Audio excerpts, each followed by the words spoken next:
The airport you fly into for Napa can quietly add hours, stress, and extra cost to your trip before you've even tasted your first glass of wine. Most people book the cheapest flight, land, and then wonder why they're exhausted before their first tasting. Today I'll show you which airports actually make sense for Napa and which ones actually look good on Google Maps but cause problems once you land. I've lived and worked in wine country for over 35 years, and this is one of the most common Napa travel mistakes I see. Because Napa isn't about how fast you can get here. It's about how you arrive, calm, curious, and ready to enjoy the experience. Let's start with the airport most people assume is the best. San Francisco International, airport code SFO. SFO is massive. International flights, endless airline options, lounges, and flexibility. Even though Napa is about 60 miles away, the drive can easily take 2 to 3 hours. Fog delays, Bay Bridge tolls, bottlenecks, and congestion are all very real factors. Rental cars require taking an air tram, and Bay Area bridge tolls can run $8 to $10 each way. So make sure your rental car toll pass is activated. Who is SFO best for?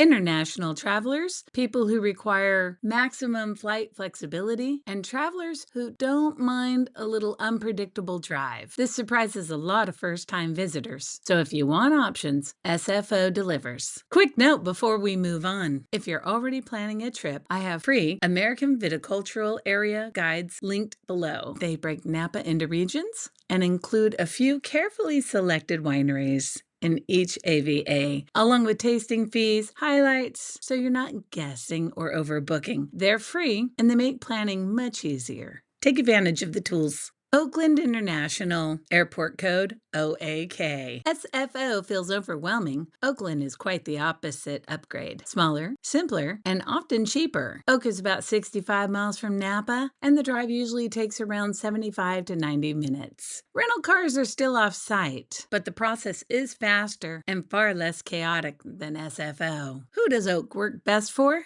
Domestic travelers, people who want efficiency without sacrificing options, and anyone trying to avoid big airport stress. This is a favorite for travelers who want a smoother ride without giving up flexibility. Sacramento International, airport code SMF. This is the airport most Napa visitors never consider and probably should. Sacramento is northeast Napa, about 70 miles away, and the drive typically takes about an hour and 20 minutes, but it's usually calm.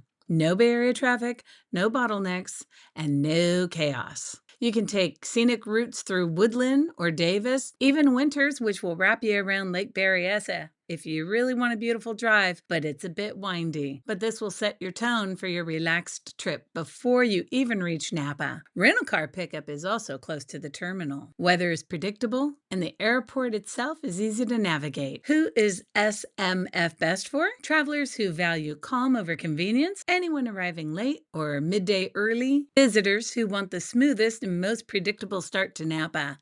If you want the calmest arrival, Sacramento often wins. This is usually where people get stuck, connecting their airport to their hotel and wineries that actually make sense. That's why I built the personalized Napa Itinerary Builder.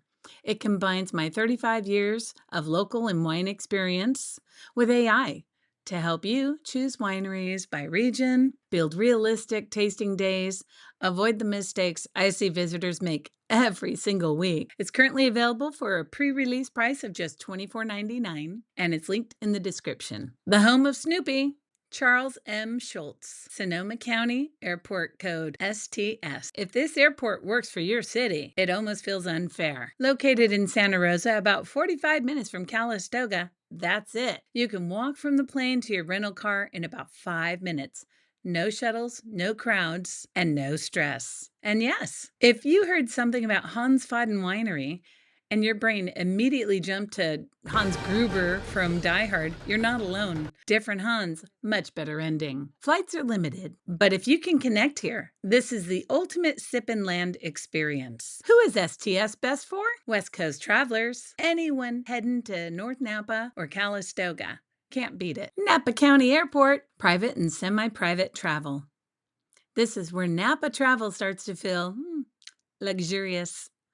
Private and semi-private aviation services now fly directly into Napa County Airport, with service expanding seasonally.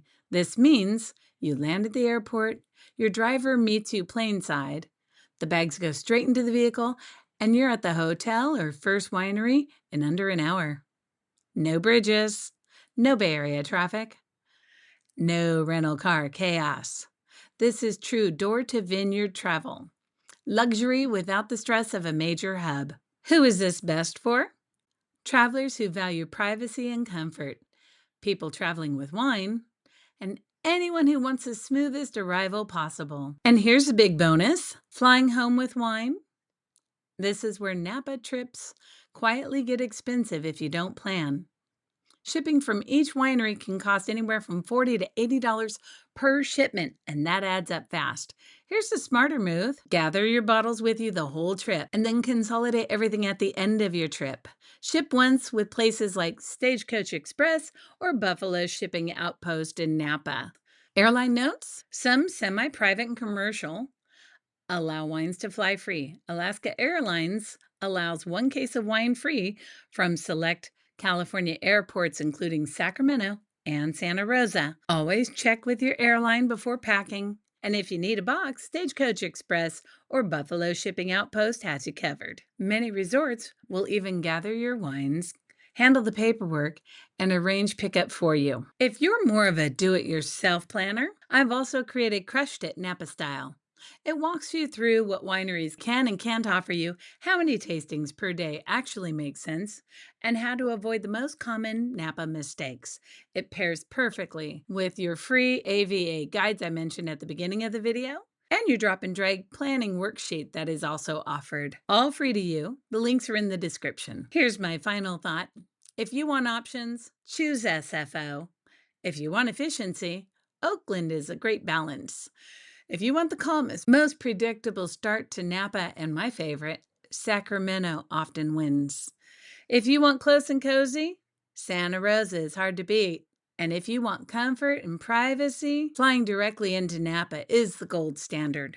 Remember, Napa isn't about rushing, it's about arriving relaxed, present, and ready to enjoy the experience. In the next video, we'll keep exploring Napa the way locals do, with better flow, fewer crowds, and a little more intention. Like, subscribe, and I'll see you down the road.